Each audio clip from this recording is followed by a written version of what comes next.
All right, buckle up, folks. Long pod today. Thank you for joining us. This is a good one. Me and Jack really just unpacking our emotions, really just being vulnerable for you guys. Yeah. About being a player, being a manager, and that dynamic when you're struggling as a player, because it's not easy, of course. We talked a lot about that, and before we got into it personally, we also had Grant Miller on the show. G. Millie stopping by to talk about being walked, talking about the Magic sitting at 3-6, and talking about his rising role as a pitcher as well, which has been exciting to see. So. Yep. Great pod overall. We topped it off with fuzzy numbers, comment of the week, and then my major whiff that I had these past several days that cost me $60. So enjoy it. This is a fun pod for me, and I hope Jack agrees. Oh, yeah. New segment in there. We worked that in there. Really exciting new segment, really too. Really exciting new segment. You guys will like it. Yes, don't go anywhere and enjoy. This is the Pipe It Up Podcast. Cue the intro.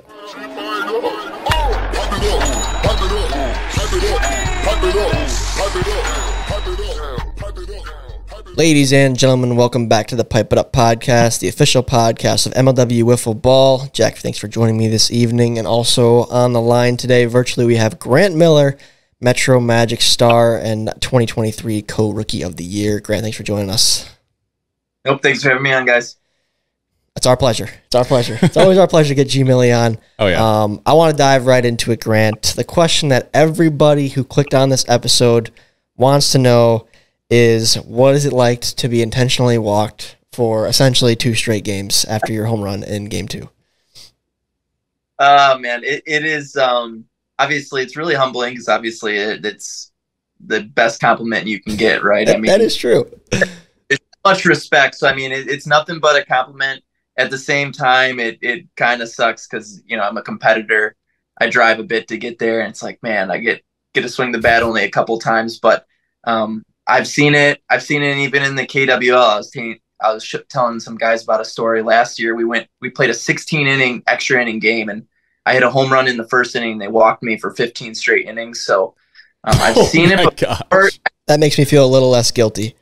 Yeah, I mean, I can't blame people for doing it. I mean, if I was on the other side, I think I probably would be doing the same thing. But at the same time, it's like, man, it's regular season. Could we maybe just wait till playoffs to do it? I don't know. But at the end of the day, us Magic, we got to take advantage of it. Last year, we took advantage of those opportunities. This year, we just haven't got the bats rolling, but we will. Yeah, I'll comment on the situation because obviously I was managing the opposing squad that was walking you.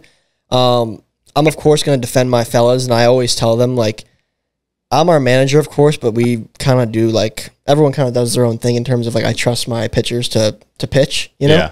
So that wasn't, like, discussed pregame. I didn't know we'd walk Grant. I did say to Jordan, like, yo, like, be smart with Grant. You know, be careful, as you should when it's one of the best hitters in the league. But it wasn't in the plan, like, to walk you. And then Preston went out in the second game. He's like, I'm just going to walk Grant. And I was like, come on, dude. Like, show some confidence in yourself. Like, go after him a little bit, you know? Like, be careful, but go after him. First at bat, Grant just smokes one. I think then Preston had no interest in pitching to Grant the rest of the day. But at the same time, when I told Preston, I was like, after the inning, I was like, dude, he hit that home run off of you in your head before it even happened. Right. Like, you beat yourself there. Like, I told you to be careful, and you were so, like, not confident in your stuff that you threw him a riser, like, right down the middle. Like, I've seen you carve up, like, the less skilled hitters in this league with nasty stuff. Yeah. Like, you got to have that same confidence and swagger out there when you're facing the good hitters, you know? For sure. So that comes with time. Preston's still young, so I'm not going to fault him for it. But, again, I think he really beat himself mentally there before Grant even hit that home run. Oh, yeah, totally. You got to have the confidence. I mean, to echo what Grant said, I'd probably do the same thing, like if I were you guys. I mean, you've been the one lobbying to walk Cratched on the pod. I have. And that's what I'm kind of saying. You know, if I was, as a manager, you like to try to scout yourself, right? Like, you know, what do other teams think about us? You know, how would they try to, like, attack us? What would they do? You know, you want to know your own weaknesses just as much as you know your strengths. And I probably would do the same thing to the Magic. I mean, we haven't really had consistent production out of anyone other than, you know, Jordan has pretty solid numbers this year. Probably having his best year in the league so far. But yeah, I'd probably do the same thing. And, you know, Grant just commenting on, like, yeah, it's the regular season. Like, I'd hope to get some ABs. I see where you're coming from, and I guess to play devil's advocate, it's like, we talk about how short the regular season is and how like every single game and like, you know, literally every at bat comes back and matters at the end of the year. So it doesn't really surprise me. Like it wasn't a shock that you guys started doing that at all. I'm honestly surprised it got to this point in the season that someone started doing that to us. And I don't know. I think we're probably one of the only teams that you could consistently do that to someone where there's like such a gap between like their best hitter and their worst hitters. Yeah, well, that was the nice thing about, because that was a bit of a concern for me too when we got Jordan, because like Jordan was like the first outside draft pick that we knew coming in was like a, you know, elite hitter like in the country in wiffle ball, and Grant is right there alongside him. So when that happened, I was like, I wonder if people are just going to walk him. Like, yeah, that'd be interesting. Like I can't fault anybody for doing it. Right. That's why it was nice when I was in those first few years we had Jordan. This year's been different so far, but I was hitting really good. Like power-wise, I was hitting stride for stride with him. So if it's like you put Jordan on, you got to get through Tommy too, which was nice. Right. Now, like with the way the Mallards are hitting, I wouldn't be surprised to see people start walking Jordan, to be honest. Yeah. And that's kind of where I wanted to ask you next, Grant, is like, we did it. We beat you guys in the series, not by a lot, but we've seen Crash get walked a few times. Like, is there a trend? I don't love it, but is there a trend developing through your eyes? I know you like listen to the podcast, you watch all the videos. Like, is this going to be a thing where these teams that are super top heavy with talent, are hitters going to start getting walked more? What do you think? It's the only reason I say it's tough is because everybody in this league is a competitor and nobody likes, you know, even the best of the best, they want to go at it. Like I know Jordan, even though he's making a smart decision doing it, but I know on the inside, it's like killing him to do an intentional walk. And he went after you in the first game when he really didn't need to. Right, exactly. So, I mean, I would say, yeah, it's a trend. I think teams will just have to adjust to it. I mean, you see it in the bigs, right? Like it's important to protect hitters like that with a solid hitter behind it. And, you know, normal, like last year, I guess last year's a good example. Teams couldn't do it as well just because we would make them pay, especially once he got in the World Series. I think that was a good example when everybody was hot. So I don't know. I do think it'll keep trending that way. I think at the very minimum, teams will be selective. Maybe they don't do it for whole games or series, but they'll be selective in big moments.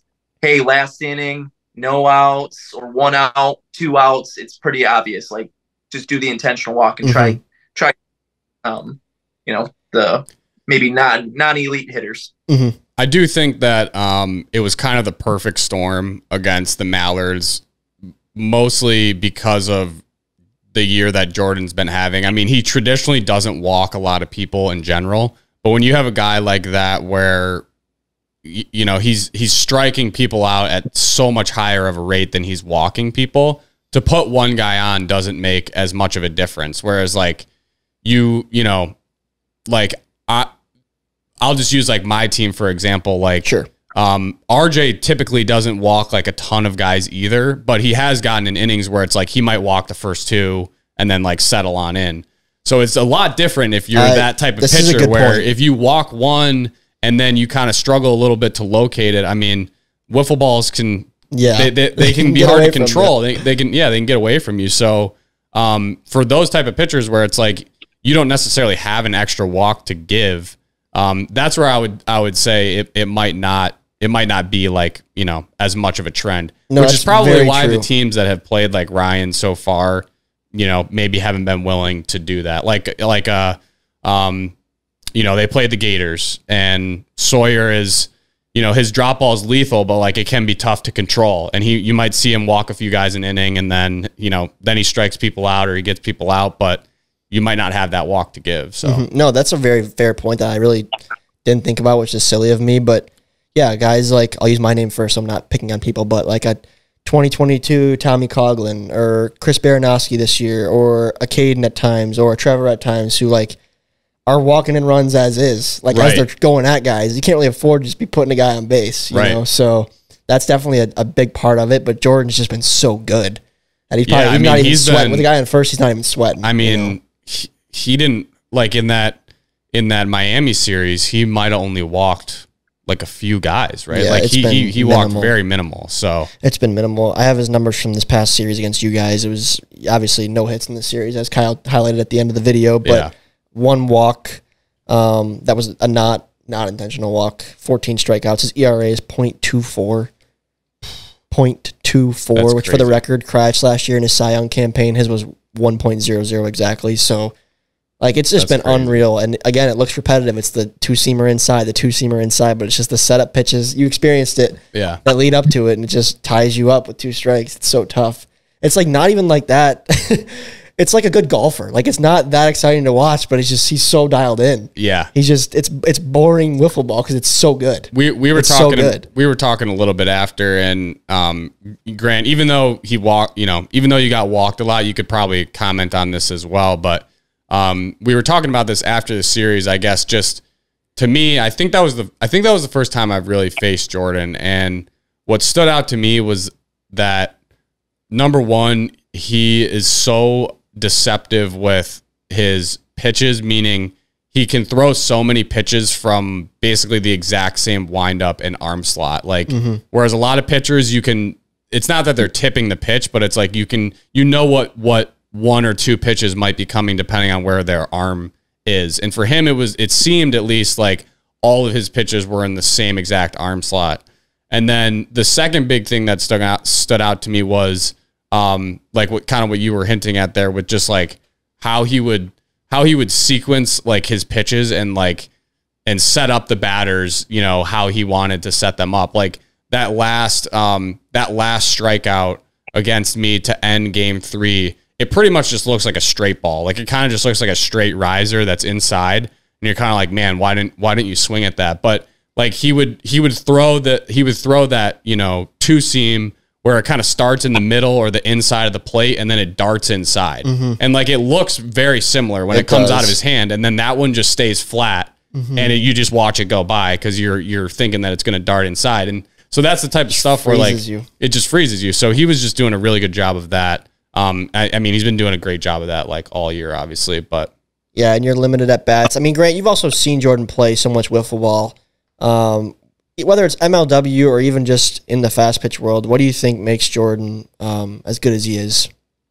Yeah, well, let me just make a comment on the MLW side. Like, I would say so far I faced everybody but the Diamondbacks last year because I missed it. So I haven't really faced like a Jimmy Norp. We've kind of practiced on the side once, but he wasn't given everything. So I would say Dallas has the best stuff, where he's so hard to hit.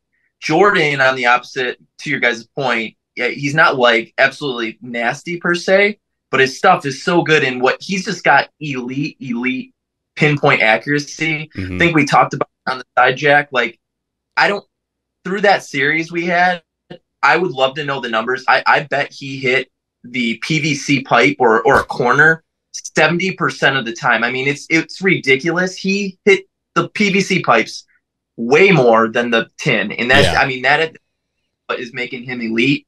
And then you add in the fact that he's just smart with what he's tunneling pitches. One's going to go in, one's going to cut, and he's just making people chase. So until people are able to make the adjustment and somehow lay off that inside 2 seam, it's going to be tough to beat him. And until he starts hitting the middle of the board, even people who can wait for something down the middle, he's not going to give it to you. I mean, he's just at a whole nother level right now. He doesn't have that. To your point, like, he doesn't have that Dallas Allen banana ball that just like freezes you and you're like, you don't even have a chance to hit it. That's what makes him so good, is every pitch is like around the board and you think you have a chance to hit it until you don't. Jack's like, I got this, guys. You're like, I got it. And then you don't, or then you think you know what he's throwing, and then that one doesn't dart out of the zone. You know what I mean? So yeah, definitely. I think what I said after the series was, he doesn't have anything that any pitcher in the league like doesn't have. Like, he doesn't have anything that will shock you in terms of like its ridiculous movement. He's just so consistent, so accurate, so good at sequencing, and it's a scratch golfer. It's like, it's not the most. It's not boring because he's fun to watch, but it's just like. It's like simple and consistent. Yeah. It's really, really solid. For focusing on you guys now, do you feel like you should be better than 3-6 at this point in the season, or do you think that's kind of what you've earned at this point? I guess, Grant, you answer first. I would say it's kind of what we've earned. I mean, just to be frank with how we've played. I am surprised. I would have never guessed we were 3-6, but I guess the beauty of it is we played. I mean, the NL is kind of stacked all together. Call it the two of the top three. Call it top two. I mean, you can make the argument anyway on that. So we played them, and then we played the Cobes. So I mean, I think we did what we should have done against the Cobras. And really, if we don't get swept against Eagles, we're 4-5, and I think it's a lot different conversation. Yeah, I to build on that, I think I'm honestly, based on how we've played, I'm kind of happy with 3-6. Like, it hasn't been pretty at times, especially at the plate. I do think that Eagles sweep, you know, if that was not a sweep, our record would 4-5 just looks a lot better than 3-6. It's one game, but it looks a lot better. It does. It's basically 500. Yeah, we have had, I guess, you know, a tough schedule so far, but I mean, every team's hard, so it doesn't really matter that much. I think that what encourages me is what I've said before on this podcast, that still haven't played a series for the Magic. We still haven't seen that where we're like firing on all cylinders. And despite that, we still have a chance, like a very good chance to make the playoffs. So, we just really have to take care of business in our last two series, and we'll have a shot. And I think as long as we just keep improving, which I think RJ looked way better this series than he has. I know he's been repping a lot on his own, so he's just been getting better each series. You know, having Grant step in that game 2, that was our best game 2 of the year. Yeah, I want to talk about that, which we can get to. So I think just as long as we can keep slowly improving and find our way in the playoffs, like, anything can happen. We saw it last year. Yeah, it's all right in front of you. You're still tied with the Cats in the standings, and I believe you guys play each other head-to-head in the second half. We do. So the final series. Yeah, okay, so it's all right there for you. Back to Grant getting on the mound in game 2. Grant, did Jack give you the lowdown on that prior to the series, or did you expect to see Bonham and then you were called on to go out there? No, Jack, he kind of gave me a heads up, and then we talked about it in our, I guess, pregame. It was like a day or two before meeting. Still having those meetings? Nice. Yeah, so we talked about that. And I just want to first give props to Trevor. Like, you know, he's had that role, and he was like a class act about it. He was so cool about it, and he was there wanting to support me on game day the whole time. So shout out to Trevor on that. But yeah, I was really excited to get my name called on that. I've been really practicing a lot here just on the side. And then obviously leading up to this, I've had some relief outings, and I even pitched to the team a lot before games. So I've been working for it. I've just been staying patient. So I'm happy I got to take advantage of it this time and not pull 2023 debut against the Gators. You've been like the one true like reliever though in my eyes. Like no other team has a guy that kind of plugs in and gives really quality innings in that number 3 arm spot. Like I've plugged in guys here and there. The Cobras have for sure, but like whenever you go out there, it's different. It reminds me a lot in a baseball game when like maybe a team's playing a doubleheader that day, or maybe they got down by 8 runs in the second inning, and all of a sudden the bullpen's got to open up. You got to have your long reliever. You've been that guy in MLW, and it's definitely gotten progressively better. Like you were a huge part of that World Series comeback as well. Like keeping you guys in just there in those first 3 games, and then now you're here starting. Grant, Jack, is that going to be something we see a little bit more of? You think moving forward is Grant starting games? Yeah, I mean, Grant's he's got other leagues that he's playing in. For example, against the Cobras, we had talked about how Barron's arm was just like shot. Well, Grant had played in that same league the day before as well and had a sore arm too. So he was like a no-go for that day. And so obviously Trevor had his normal role, but I think as long as Grant's healthy and fresh and feeling good, you could expect to see a lot more of Grant. I mean, overall that game just that game 2, went a lot better for us than it did in the first 2 series of the year. But it was, I mean, Kyle had a few comments and we saw a few clips of obviously like the speed violations that Grant had, which I thought was just like, this is funny because if we haven't already told this story on the podcast, I think we may have, but Grant's first outing against the Gators, and I'm going to expose you here, Grant. I hope you don't mind, but please. He was struggling to find the zone a bit, if you guys remember that. And after like the first or second inning, I kind of like, I was over on the side just talking with him, and he was like, he basically admitted that he had been practicing his pitches at the wrong distance, like with the strike zone at the wrong distance. I think he was maybe practicing at like a 2 or 3 foot difference than what we actually play at. And it was showing like he wasn't missing the zone by like a ton, but it was obvious. And I kind of got flashbacks during this game too, just because it was like, I know that Grant does fast pitch stuff, and the 72 miles an hour from that distance might seem fast, but for a lot of guys, that's like Jordan, that's like trying to slow it down. Yeah. Compared to what they're used to. And the video really, I would say, did not do that first inning justice. Like for the timing of the pitches that Grant was getting these warnings on, in which some of them I felt like watching it, you obviously go by the clock, but some of them, like watching it, they didn't seem like they were faster than like other ones he was throwing that weren't tripping the warning. Yeah. But I mean, it was just the timing of, these grind out at bats and like 2 strikes, and Grant throws like a great pitch and it's like 75. Yeah. And they were just like, I felt like, for it. I mean, I was it was a grind. And so for him, it always hurts for him to only give up 1 run in that inning, and then, battle like through the rest of the game. Like, I think that showed a lot, Grant, just about like, we talk all the time about your hitting in MLW, but just your pitching career, I guess, thus far. Like, I think that was a kind of a statement game for you. Yeah, I agree. I mean, once you kind of got past that first inning, did you feel like you figured it out a little bit and were able to adjust, or was it an ongoing struggle the whole day? No, I felt like I figured it out. You know what it was? Like, so my little drop, like screw drop, whatever you want to call that. I feel like I can throw that really hard. And a lot of people have talked about it with just the radar on those higher drops. You can get away with more. It feels like even just your perception of throwing it. I don't know how hard it actually is. I wouldn't be surprised if I'm throwing that like closer to a 75, but the radar just doesn't pick it up.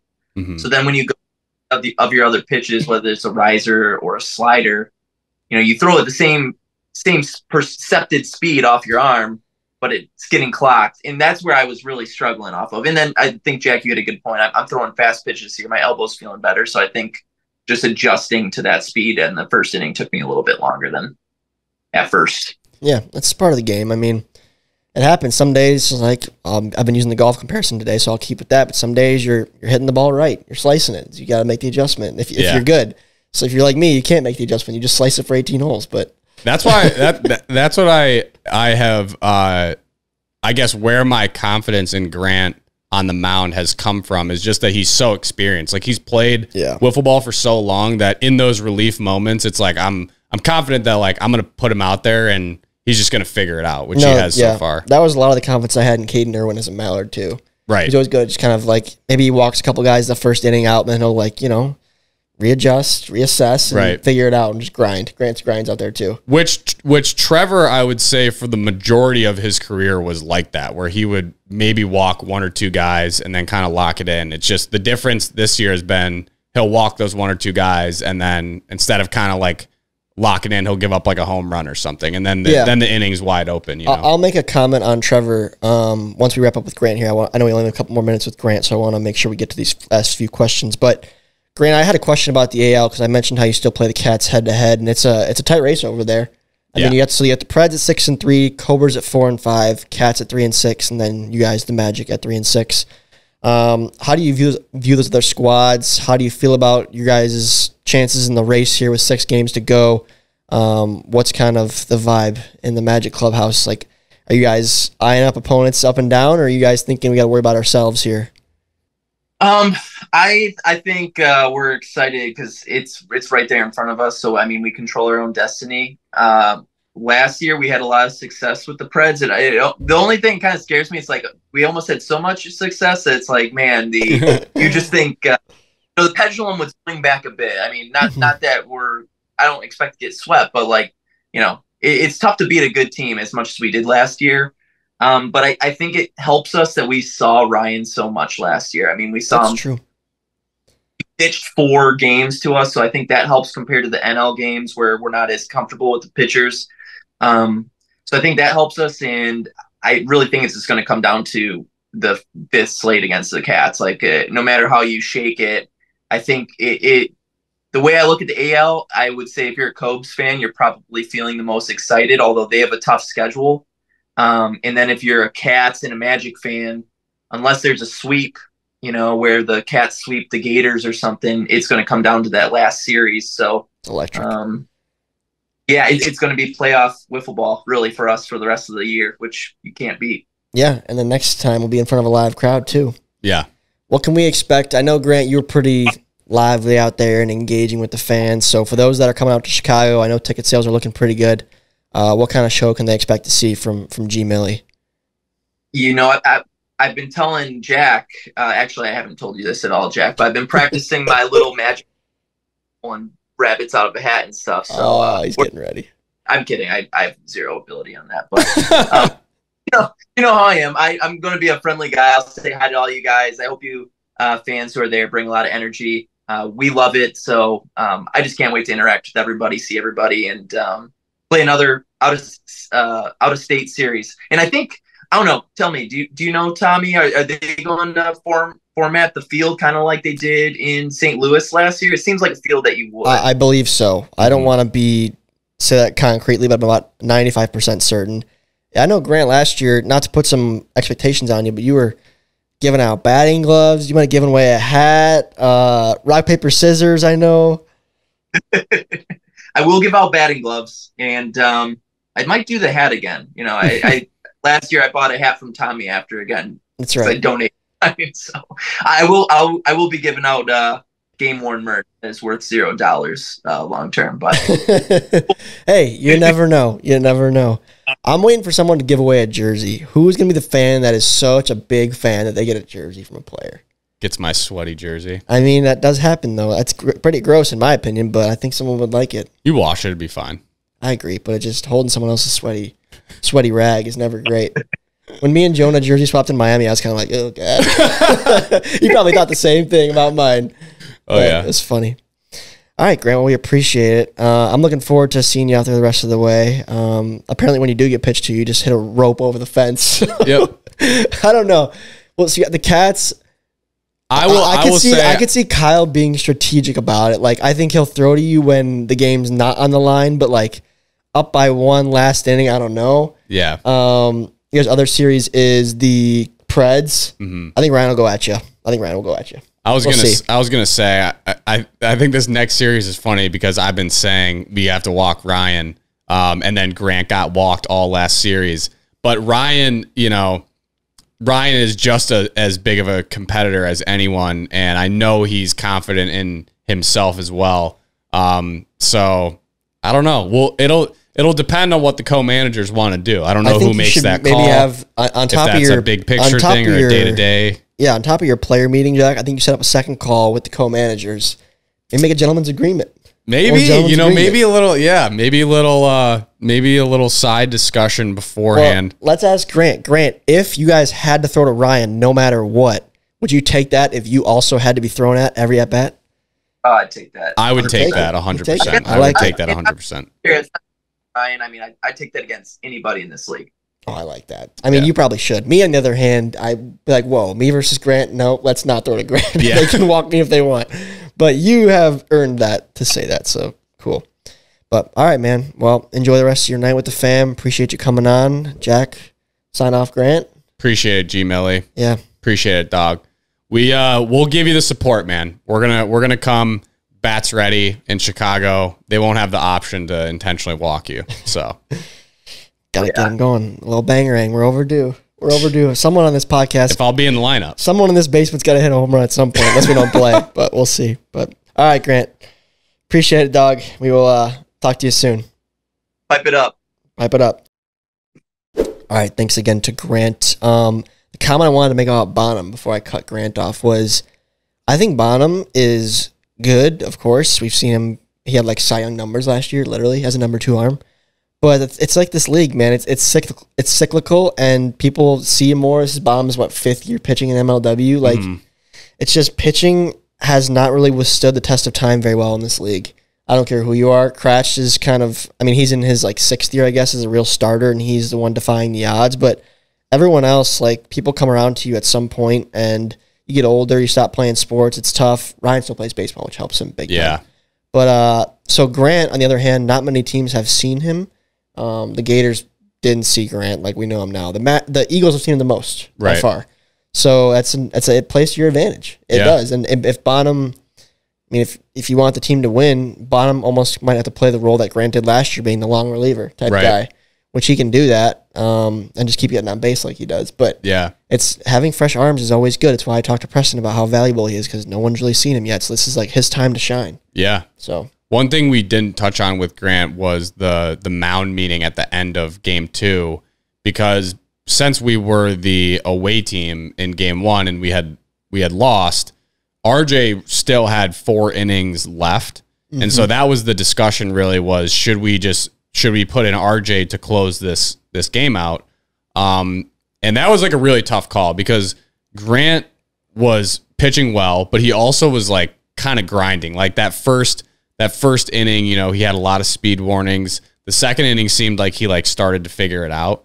And so that was a tough decision. I'm really happy it turned out the way that it did, because I feel like that one would have been like a hindsight's 2020, and I probably would have gotten like slandered if you guys would have like, you know, hit a home run off him or something in the third inning. But proud of him for like, you know, closing that one out on his own. And I think that helped coming back into game 3. Obviously didn't get the win, but another 1-run game in the third game. So. Yeah, and a weird run at that. It was like a infield single with the bases loaded. I mean, it wasn't like a pretty run.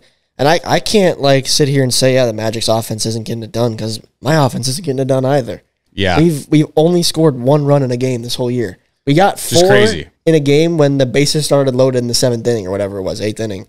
Besides that, it's been 1 run or 0. Yep. So our offense is really struggling. Power numbers wise, it's awful. I mean, Jorgie hit the home run in the last series against you guys. Robles had the home run helper, but besides that, no home runs. Batting average probably isn't good. I know your team average is low, like 160. I wonder what the Mallards team average is. It can't be good. Just been really frustrating. Props to RJ for throwing good and settling down, but I felt for RJ getting 2 losses there in the game, where I think we had like 1 or 2 hits in the first game, and then same deal in the third game. I mean, tough day to go 0-2. His, you know, last year compared to this year, again, similar to what you've been saying, you know, it's hard to be a pitcher for a long time in this league. Guys have just seen film on RJ or have played against him more now. And in the games last year where he's pitching shutouts, he's now pitching like 1-run, 2-run games where the guys are maybe getting a solo shot, or, you know, he walks a couple guys, they get a hit, you know, lets up a run, that type of thing. And we just haven't had the clutch hits or the production to overcome that, right? Like last year, it was like we'd get 1 run from Grant or something, and we'd be winning those games that you guys are winning this year. With Jordan throwing shutouts. Like we were winning those last year, and we haven't done that yet this year. Shutouts are so hard to throw, but they can really, really affect your record. Yeah. Putting up a donut is huge as a pitcher. It's insane. And RJ didn't give up a run, I believe, I have it written down in our agenda here. RJ did not give up a run last year in 7 of his 9 starts. Yeah. And this year he's given up runs in all 6 of his starts. Which it's not like he's been giving up like a ton either, you know. I don't know, did you have his ERA? It's a little over 2. It's like 2.3 which is, like you know, probably average, right, in the league. Maybe a little bit maybe not great, below. But again, like you said, it's not like he's... I think one game he had like 6 or 7, which I think is kind of bringing it up. Yeah. But again, improving, looked a lot better. one other comment I would make on, I guess, the lineup decisions. So the first game, we got Jordan in there as well as AJ, along with obviously Grant and Trevor. And then in game 2, I wanted to play AJ in all 3 games. I know AJ didn't have the series that he would have liked to have, or we would have liked him to have, but you guys have all watched the World Series last year. You watched what he did in the playoffs last year too. He really came around at the end of the season, and he wasn't there for the Cubs series. And I think he missed the first game of our Eagles series. So I really wanted to get him reps because he's a guy that in that second hole spot, if he can get consistent production and can hit home runs like we know he can, then they can't walk Grant like that. And so there were a lot of comments, I think, on why I started AJ and then myself in games 2 and 3 when Jordan is leading our team in average. And the reason for that was just once I saw that they were intentionally walking Grant, I mean, like I said, Jordan's having a phenomenal year, but he's not a guy who typically hits for power. And in those situations, it's like the home runs are really what's going to make a difference. Yep. Jordan's been doing a great job, Curdy, that is, this year of letting the game come to him, I would say, and being selective. And that's leading to his average going up. And when you're going up against a guy like Robles, that you can't be as selective like that. You kind of have to attack because he's gonna be around the zone. And if you just take on not all your pitches, but if you're more selective as you would be with other pitchers, you're just gonna get behind really fast. And so it was in my decision was really based on the fact that I was going for the most home run potential basically in our lineup to try to put some pressure on them so that they couldn't keep walking Grant, or we could get that immediate 2-run shot once they were putting Grant up, which we almost did in game 3. Yeah. We the premature pimp. No one's safe. No one's safe. That was just a bad pimp, but it was bad. I really thought it was gone. Right when it left the bat, I was like, that has to be gone. And then about halfway there, I was like, I don't think it is. But that was after I had already flipped it. It was too late. It was too late. So, but that would have been the game. I mean, that would have been 2-1. So, you win some, you lose some.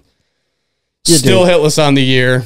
I mean, I might as well be, Jack. It's bad. It's so bad. Let's get into my lineup. To my surprise, a lot of the comments that I saw on YouTube were in regards to why is Tommy not playing? Tommy has no interest in being there. He's benching himself, blah, blah, blah. And I thought people were going to side with me because I've been so bad. Yeah. But to my surprise, it was a bunch of hate comments saying Tommy doesn't want to be there. He's not playing himself. This is a sham. Yeah. And see, for some reason, the kids like you and they don't like me. They want me to bench myself. Well, and they want you to put yourself. I'm in a tough spot. It's they want you to lead off. It's I don't know about that far, but I'm just in a tough spot. Honest to God, I want to hit home runs. I want to contribute. I had so much fun last year, being an offensive weapon. It felt great. When you step in that batter's box and I'm gonna hit the ball hard here. Yeah. Or at least I have the potential to. It's a great feeling. You look forward to going to the Meadows and hitting some home runs and winning your team some games. That was the reality. Opening day, first game of the year, we won 1-0 on a solo shot that I hit. And from there, it was just I kept it going pretty much all year long outside of the 2 second half series. I was quiet. But, what do I do? Let's be honest here. Let me talk to the camera as an honest man. I am hitting 0-4-3 with 1 hit. And it's not like I'm getting pitched around. My on-base percentage is less than 100. It's abysmally bad. Worse than I could have imagined, a slump being. It's worse than that by far. So, what can I do? As a man, let's talk as a manager first. Mm-hmm. As a manager, you say, here's a guy who is a veteran in this league. You could say is an all-time top 5 power hitter in MLW. He'll figure it out. Mm-hmm. He's going to figure it out, even though he's older. even though he's not looking like he's confident right now. Like, just give him reps. Eventually, he's going to figure it out. As a player, you want to... Well, let me finish that statement. Also, as a manager, you're saying, but we're 9 games in, season's over halfway over, and you got a guy on the bench who, Matt, hasn't been like tremendously better, but at least he's seeing the ball. He's putting the ball to the fence. Mm-hmm. His batting average is 110, so it's better than 043. And like, Matt hasn't really gotten a shot yet. Like, maybe he could be really good if he got more opportunities. Right.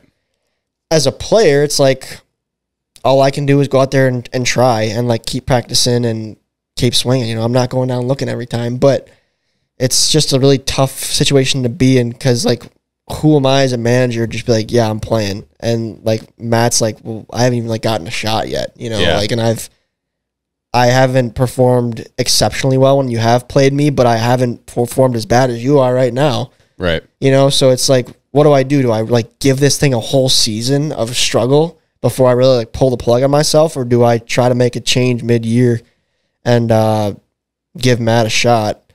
To be honest, the conversation I had with him after the series was like, next series, like, expect to start. But now I'm like, as a manager, now I'm kind of having second thoughts because of what I said. Like, maybe I'm giving up maybe I'm giving up on Tommy as a player too early as a manager because he was an all-star last year who led the league in home runs. Like, it seems silly, but it's just a hard decision to make, guys. And whoever's saying I don't want to be there, it's just not true. Like, I look forward to going to the Meadows, and I'm talking to Davenport on the bench, like, and we're laughing about it. We're in good spirits, but like, it sucks. Like, it sucks that I'm not out there playing as good as I was before. Yeah. I think I want to sit here for 3 hours and watch my team play. No, but I love that we got 2 out of 3 wins. You know what I mean? Right. I love that. So it's a tough spot to be in.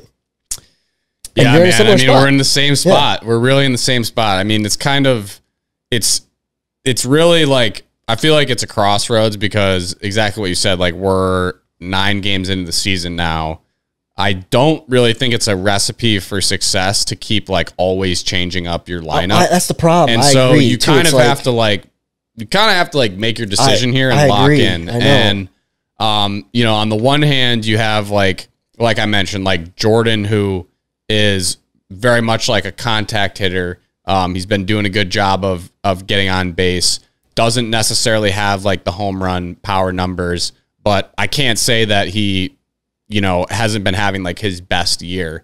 And then you have a guy in AJ who literally was the World Series MVP for what he did at the plate. I don't think, I don't know if he has a hit this year. He might have 1 hit. You've got myself who, you know, I've had my ups and downs in my career. I'm not going to say that I'm, you know, anything earth shattering, you know, anymore where I'm at. I have hit home runs like in clutch spots late in the year. I typically I do try, but I typically, you know, finish the year a lot better than the beginning of the year, than I start. And I think that's just a product of, you know, probably not getting as many reps like in the off season as some of the other guys do. It's only wiffle ball league I play in, so you get 5 series. But it's tough. And then you got a guy, you know, in Trevor who typically does a good job getting on base. He got his first home run this year, which was huge, like got support from him. So it's sort of like, you know, you have, and obviously Grant's kind of the incumbent there. He's obviously going to be number 1, but what do you do? It seems like you can't, it seems like you could justify any position you want to take. And ultimately, I got to figure out what that position's going to be and like what gives us the best chance to win. It does suck to be it. This is where like being a manager and a player sucks. Like, to be honest, because when you're the manager and like you're doing great, it's really easy to like have your confidence in both your managerial skills and your playing skills. But when you're kind of slumping as a player, it's like, man, should I focus on the managing side and really just like hone in on that? Or, you know, like, how do I kind of keep my confidence as a player? And like what you said, I don't think we should both just like throw in the towel and again, it's just trying to do what's best. And the, like you said, throwing in the towel, the reason I agree with that phrase is because like you said, I think if I play one game and then Matt plays game 2, then I go in for game 3, we're both going to be bad. Right. Like you need those reps to get better. Right. So it's like I kind of feel like I need to make a decision here and draw a line in the sand.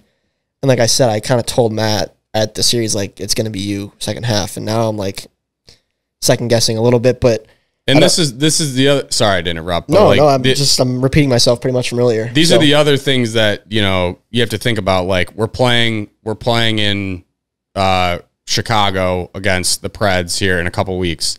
Well, I've gone up against Cratch for years now. I typically do okay against him.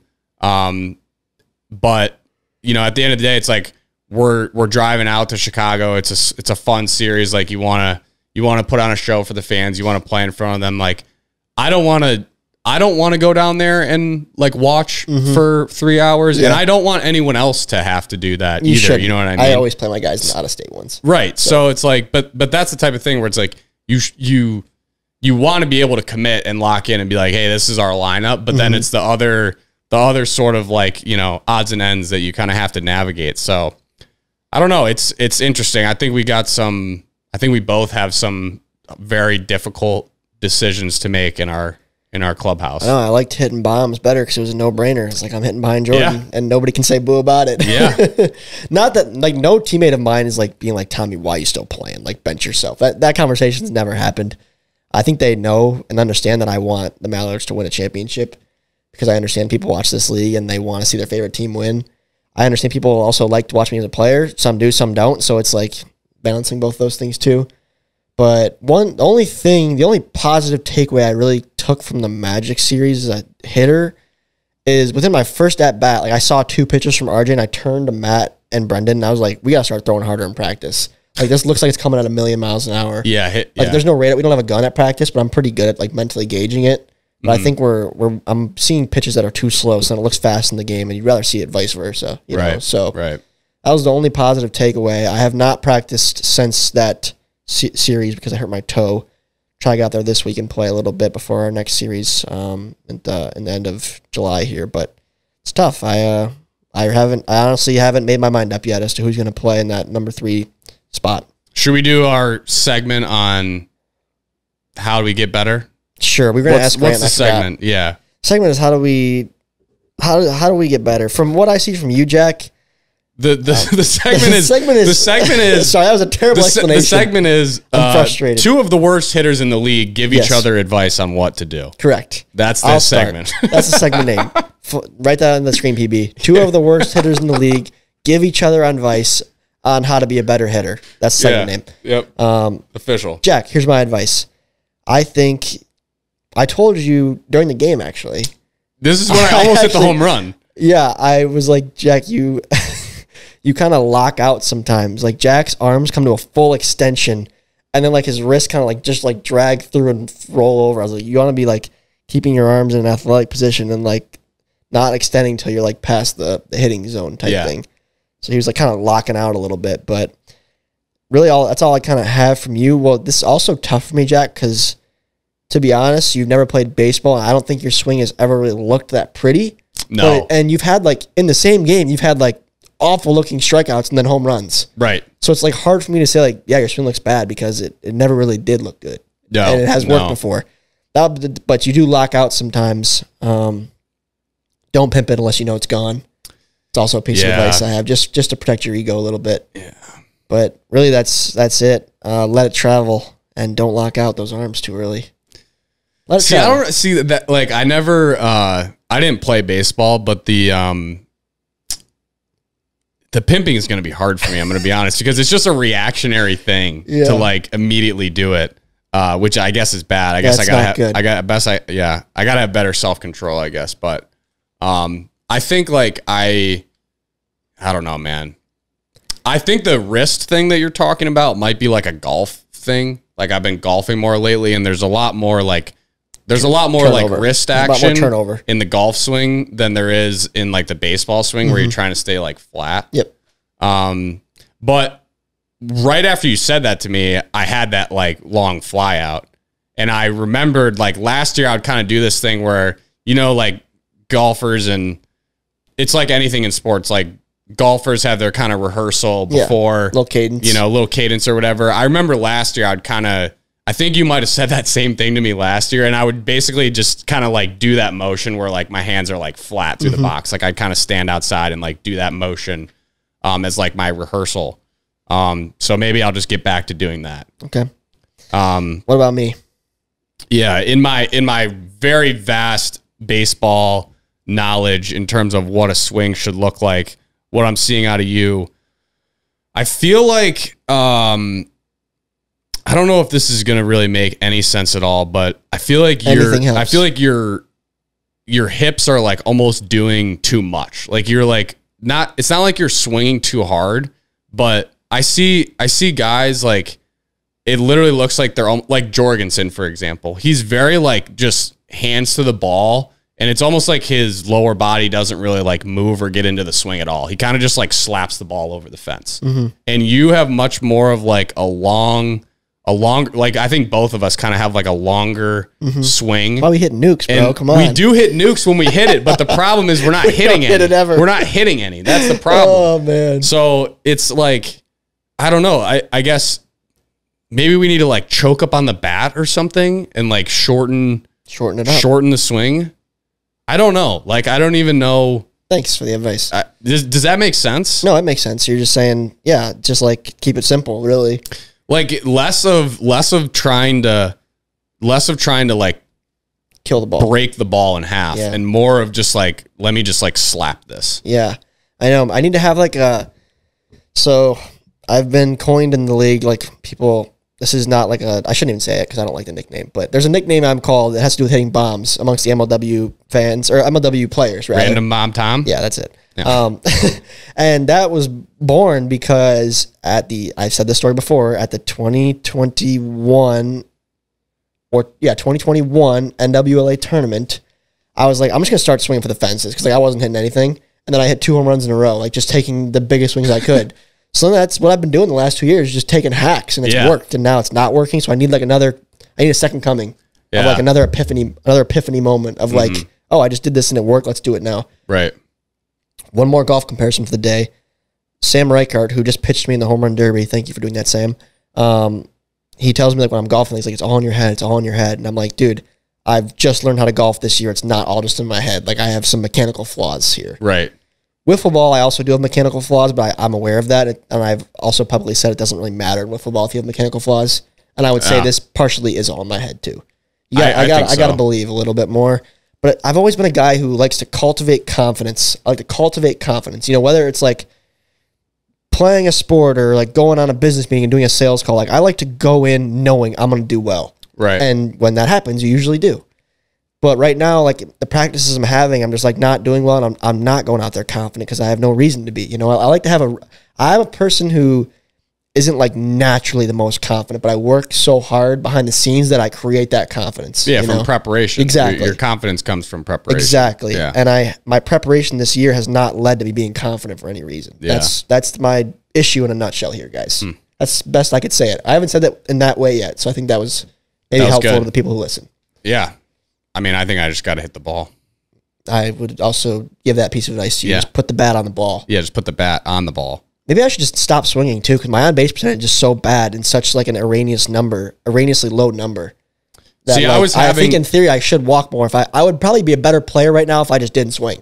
Yeah, I'm not even joking. Through the first 2 series, I was definitely swinging less than prior years in my career, and I was getting on base at a higher percentage. But then you face a team like the Mallards that are in and around the zone all the time. You can't really do that. So you got to kind of attack. Yeah. And it just didn't work. I could sit here and bellyache about this for hours, but to reiterate, I think I've said what I need to say. Yeah. I don't know. Do you think I touched on all the bases there? I think so. Did. I think we did. I mean, we're going to keep battling. We got decisions to make. We do have decisions We're not giving up yet. No, we're not giving up. Not quite yet. If you're, like I said about Chris, and this is very, very true, until you give up here, like it's not really over.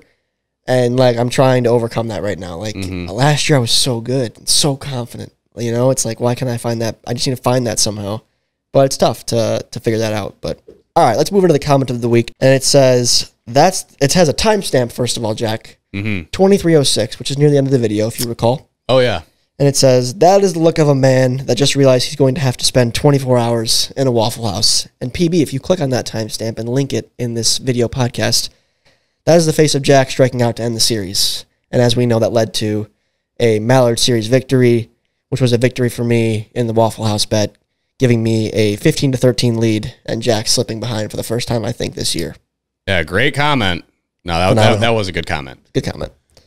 I don't want to eat waffles, man. It was really funny because that series, we talked about it a lot. we were playing for the main World Series trophy. That's what we were striving towards, but there were so many other implications in that series. And it was really just one other big one. It was being mentioned, throughout the series, and it was like every at bat, like, hey man, this is worth a lot of waffles. It really could be. Really worth a lot of waffles. So yeah, that was a bummer that one didn't go my way. I feel like, but we didn't sweep you, so you saved a point there. Did save a point. Think about that, Frank. Think about that. Called the sweep. Didn't forget about it. I told you that wouldn't happen. Yeah. Frank, you idiot. Figure it out. Either way, yeah. I feel like Tommy's been like slowly.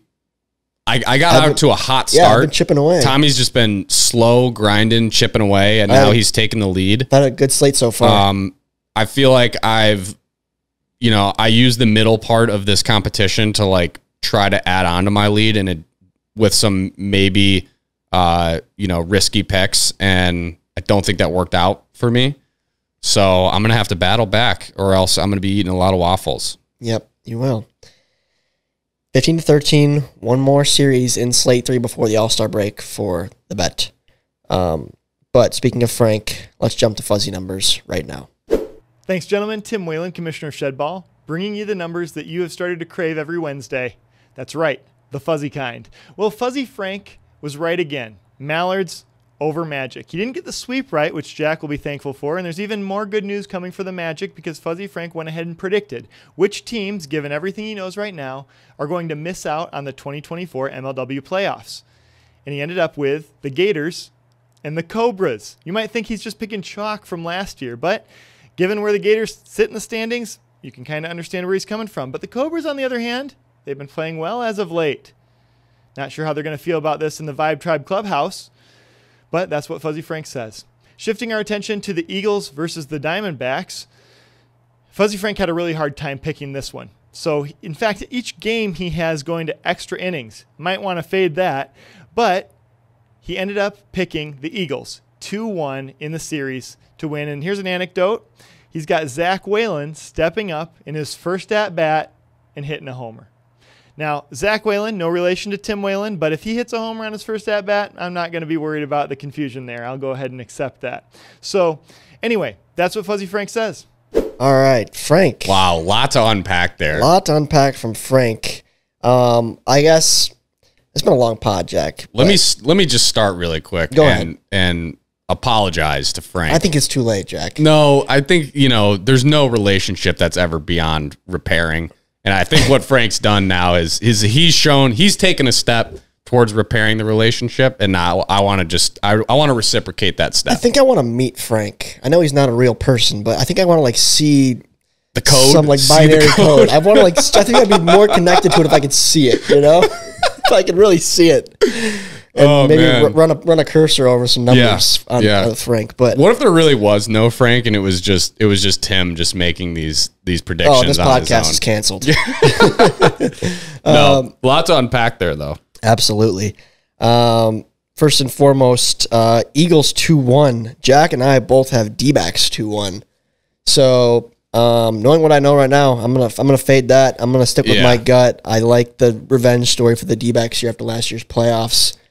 We'll see. I mean, this is going to be a good series, I think. This would be a good way to send us into the All-Star break. I'm gonna fade Frank on the 2-1 Eagles. I think it's going to be 2-1 D-backs. I'm going to fade them. There's no way that all 3 games go to extra innings. How about one game going to extra innings?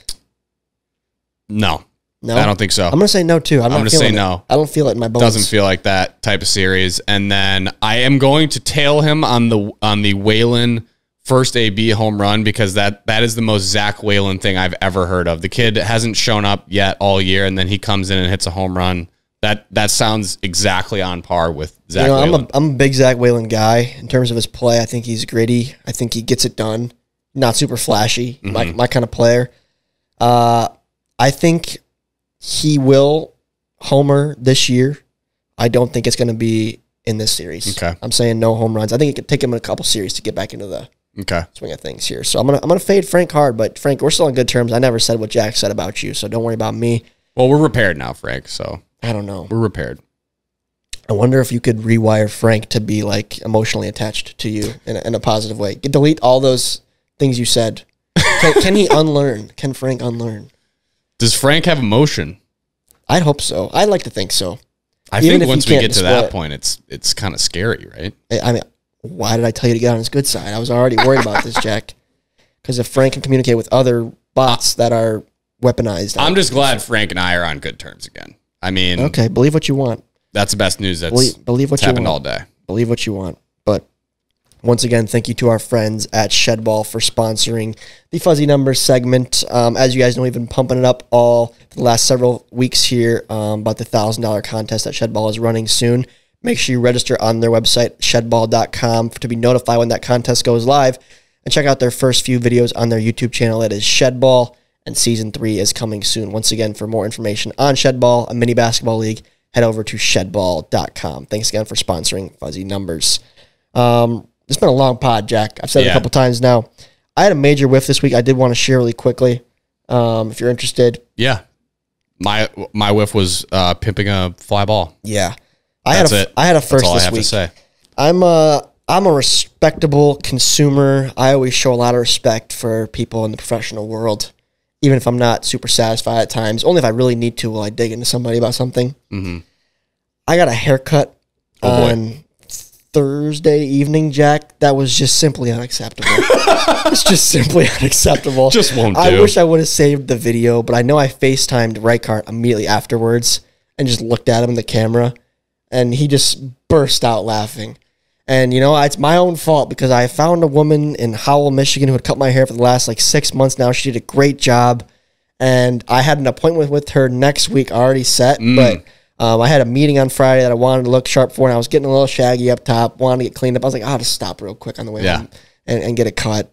God, what a mistake. And, you know, I knew it. You know when you're getting a haircut and it doesn't, you're like, it's not the best cut. Yeah. But usually you go home, maybe you shower, you rinse it off. It's like, I can deal with it. I can salvage it. So I was kind of like, when I was in the chair, I was like, yeah, it looks good. And I'm like, yeah, it's okay, but it'll be okay. Yeah. I get home, just not the case. I wish I saved the video, but Jack, I had no bangs. Like, my bangs were like itty bitty, and then the hair like behind my bangs and on the corners here was triple the length. What? It was horrendous. Like, I'm not exaggerating. It was bad. Dude, you should have saved this video. I wonder if I did take a Snapchat.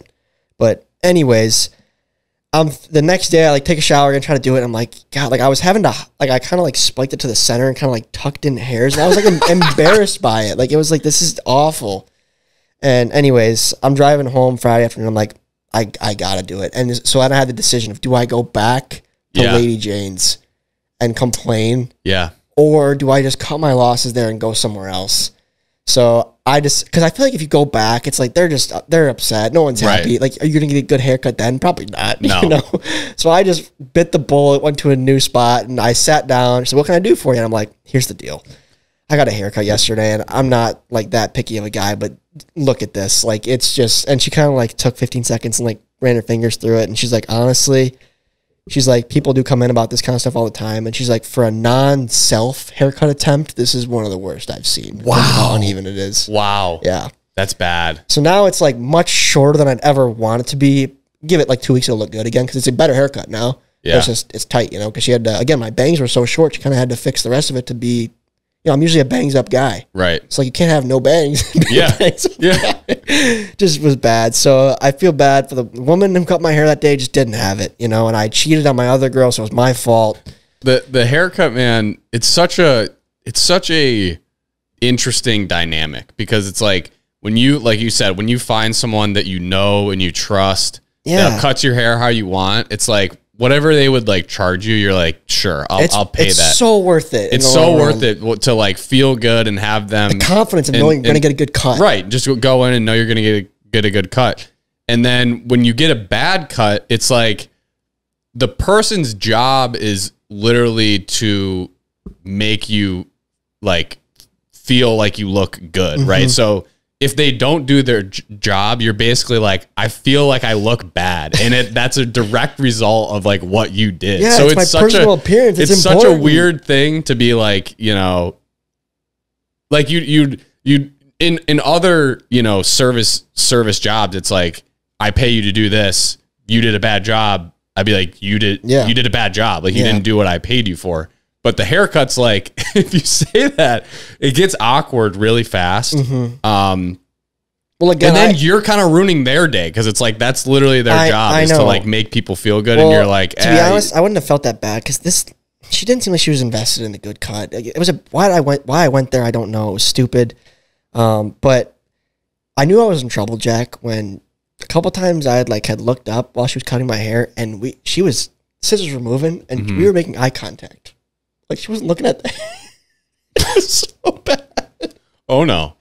It was so bad. I mean, I can show you how short my hair is right now. Like it's tight, but it's also a really bad hat hair. So, but it's the shortest it's been probably like 3 or 4 years. It's very tight. But that looks okay. So it'll be, once I style it, shower, okay. It'll be a little awkwardly tight. Plus my hairline's like not as good as it used to be, but it is what it is. I mean, give it 2 weeks, it'll look better, and we gotta just play through this one. But I make this joke with my friends, and they find it funny, so hopefully it'll play well here. One last comment before we wrap up for the day. Because, I FaceTime Sam, I'm complaining, like, I gotta get this redone. He's like, dude, it's fine, blah, blah, blah. It's like, dude, let's call a spade here, guys, all right? When my friends are like, why do you care about your haircut? Why do you care about, like, what you're dressing? Like, why do you care about working out and eating clean? It's like, when you're a 5'7", 5'8" single guy, like you gotta take care of yourself, man. You can't just like rock a dad bod. You're not 6'2". Like you gotta do what you can. Yeah. You know, so it's like, come on, it matters. Yeah. It definitely matters. It does for sure. I know what you're saying. So anyways, I had a crappy end of the week, but it was a good weekend, nice weather around here. So we're back. We're back in the saddle. Yeah. Absolutely. We're gonna attack Monday tomorrow with some tenacity. Love that. Rebound week for sure. Love that. So you guys take that same attitude with you from Wednesday at 4 p.m. on to the rest of your week as well, and we'll go into the weekend strong together.